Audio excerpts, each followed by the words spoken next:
जीवन यापन जैसे करते हैं ये लोग, उस कल्पना को भी करना आपके लिए बहुत कठिन होगा। और ऐसे कठिन समय में, ऐसे कठिन परिस्थितियों में ये लोग अपना जीवन यापन करते हैं। प्रधानमंत्री का आवास योजना का कई बार सर्वे करके ले गए, पर हमारे लिए कोई सुविधा नहीं मिली। भजनगढ़ सरकार से भी हमने शिकायत की है, कलेक्टर साहब से भी किए, BDO साहब से भी किए और सेक्रेटरी और सरपंचों से भी किए, पर लाभ नहीं मिलता है। साहब गाँव में खा जाते हैं। नमस्कार, मेरा नाम है जितेंद्र त्यागी और आप देख रहे हैं पतंगगढ़। दोस्तों, आज हम आपको एक ऐसी कहानी से रूबरू कराने जा रहे हैं जो आप जीवन यापन जैसे करते हैं ये लोग, उस कल्पना को भी करना आपके लिए बहुत कठिन होगा। और ऐसे कठिन समय में, ऐसे कठिन परिस्थितियों में ये लोग अपना जीवन यापन करते हैं।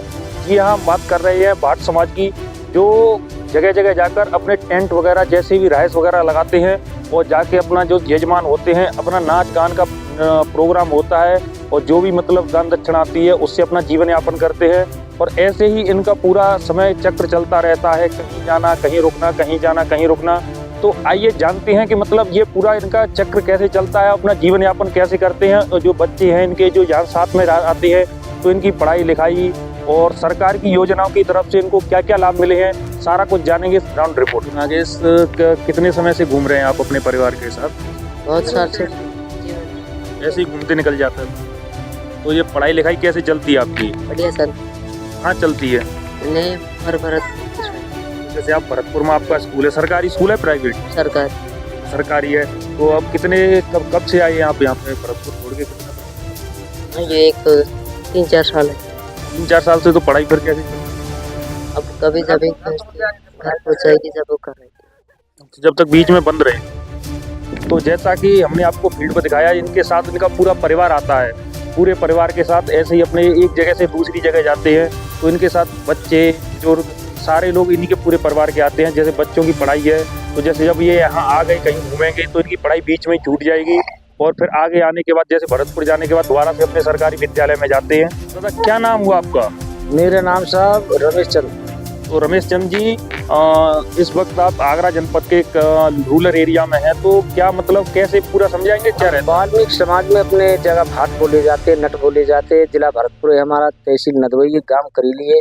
हमने कई बार है उनके सरपंच और सेक्रेटरी साहब, प्रधान, मुख्यमंत्री और इनसे सबसे हमने सुविधा मांगी थी। साहब नहीं, हमारे लिए घर मन मिला है, ना कोई मकान है। हमारे पास थोड़ी जमीन 1-2 बीघे जमीन है, कोई लाभ भी नहीं।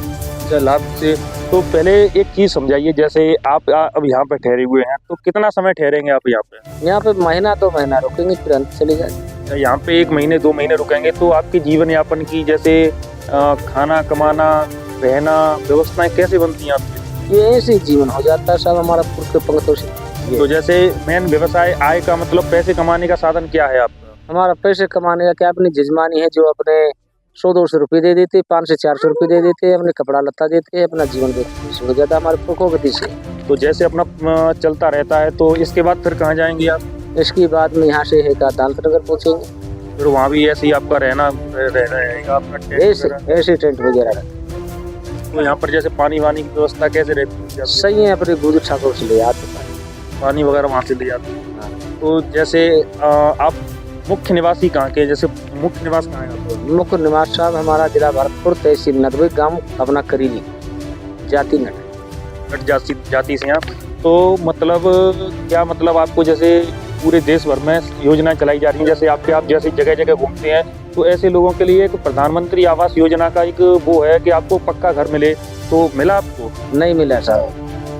प्रधानमंत्री का आवास योजना का कई बार सर्वे करके ले गए, पर हमारे लिए कोई सुविधा नहीं मिली। भजनगढ़ सरकार से भी हमने शिकायत की है, कलेक्टर साहब से भी किए, BDO साहब से भी किए और सेक्रेटरी और सरपंचों से भी किए, पर लाभ नहीं मिलता है साहब, गाँव में खा जाते हैं। तो लाभ नहीं मिल पाया? तो सरकार तो कहती है कि हम गरीबों को घर दे रहे हैं। हाँ, सरकार तो कहती है साहब से अपने लाभ मिलेगा आपको, मिलते कहते ये घर वगैरह नहीं मिला? घर नहीं मिला। ऐसे ही अपना पूरा जीवन यापन निकल जाता है। ऐसे पूरा जीवन यापन। जैसे आपके साथ ये छोटे छोटे बच्चे आए हुए हैं, तो इनकी जैसे शिक्षा वगैरह कैसे, मतलब पढ़ाई लिखाई कैसे चलती है? पढ़ाई लिखाई सरकारी में पढ़ाते हैं साहब, प्राइवेट में पढ़ाने लग रकम पैसे नहीं है हमारे पास। तो जैसे अब आप यहाँ रहोगे 2-3 महीने 4 महीने, तो इनकी पढ़ाई तो छूट जाएगी ऐसे? ऐसे छूट जाएंगे, घर पहुँच जाएंगे जब उनको स्कूल में लगा देंगे। घर जाने के बाद स्कूल में। तो जैसे कि हमने अंकल हैं, ये बुजुर्ग हैं, इनसे बातचीत की, तो इन्होंने बताया कि इनको कई बार हर जगह एप्लीकेशन, आवेदन और सरकारी ऑफिसों के चक्कर काटने के बाद भी इनको अभी तक सरकारी पक्का जो आवास योजना, प्रधानमंत्री आवास योजना है, उसका मकान नहीं मिला है। सरकार के वादे केवल कागजों में रह जाते हैं। क्या सरकारी योजनाओं के लाभ जमीनी स्तर पर नहीं पहुंच पाते हैं? तो इसी सिलसिले में और भी लोग हैं दादा आपके साथ यहाँ? हाँ, ये 5-7 झुग्गी है हमारी, ये इसी तरीके में सबको कुछ ही गुलाब नहीं। अच्छा, तो आप पूरे परिवार के साथ आते हैं यहाँ? हाँ, पूरे परिवार के साथ। घर भी रह जाते, बच्चे भी रह जाते, छोटे छोटे बच्चे भी रह जाते। वहाँ कुछ बच्चे पढ़ रहे हैं, कुछ बच्चे घर मकान है नहीं, पूरी झुग्गी ऐसी 3 टप्पड़ का ही मकान बन रखा, पक्का मकान नहीं है हमारे। तो ऐसे ही मतलब पूरा जीवन यापन कट जाता है। बच्चे आते हैं, पूरा परिवार आता है, खाते हैं, कमाते हैं, लेकिन सरकारी योजना जैसे राशन वगैरह मिलता है आपको? हाँ, राशन कार्ड है आपका? राशन कार्ड है साहब, BPL में राशन कार्ड है, और पहचान पत्र, आधार कार्ड, जन आधार और साहब पैन कार्ड, जो सब सुविधा है वो सब पूरा मतलब काम है। राशन वगैरह तो अब तो कहीं भी से भी अंगूठा लगा कर ले सकते लगा के ले देते, केवल राशन मिलता है और इसके अलावा किसी भी सरकारी योजना का लाभ? कोई लाभ नहीं है। तो जैसे आपका आना जाना घूमना, जैसे आप भरतपुर से आए तो कैसे मतलब के साधन क्या रहते हैं आपके? पूरा सामान ले जाना क्या रहता है? ये हमारे सब मोटरसाइकिल है, झुग्गी है छोटी 3 पहिए वाली, उसी से घर के ले जाते। इसमें मतलब ऐसे अपना पूरा ट्रांसपोर्टर आना जाना सब ऐसे चल। जैसा कि हमने आपको ग्राउंड पर आकर दिखाया है कि जैसे भाट समाज और नट समाज जगह जगह अलग अलग नामों से जाना जाता है। इनका प्रमुख व्यवसाय है अपना गाना बजाना और खाना कमाना। तो इनके लिए जो सरकारी व्यवस्था है, रहना, इनका जो जीवन यापन कैसे रहता है, बच्चों की स्कूली शिक्षा कैसे रहती है, वो सब कुछ आपको दिखाया। और बने रहिए, देखते रहिए पतंगड़। मेरा नाम है जितेंद्र त्यागी, सचिन त्यागी के साथ। जय हिंद, जय भारत। दोस्तों, हम जनता की आवाज बनकर सच्ची पत्रकारिता कर रहे हैं। लोगों की समस्याएं, उनके सवाल और सच को सरकार तक पहुंचाने का काम कर रहे हैं। बस आपका थोड़ा सा साथ चाहिए। इस वीडियो को ज्यादा से ज्यादा ग्रुप्स में शेयर करें ताकि हर आवाज सरकार तक पहुंच सके। अगर आप भी इस पहल में हमारे साथ हैं तो कमेंट में जरूर लिखें बी सपोर्ट। आपका शेयर ही हमारी ताकत है। ऐसी ही कोई जन समस्या या परेशानी हो तो हमसे संपर्क करें या सोशल मीडिया पर कमेंट या DM करें।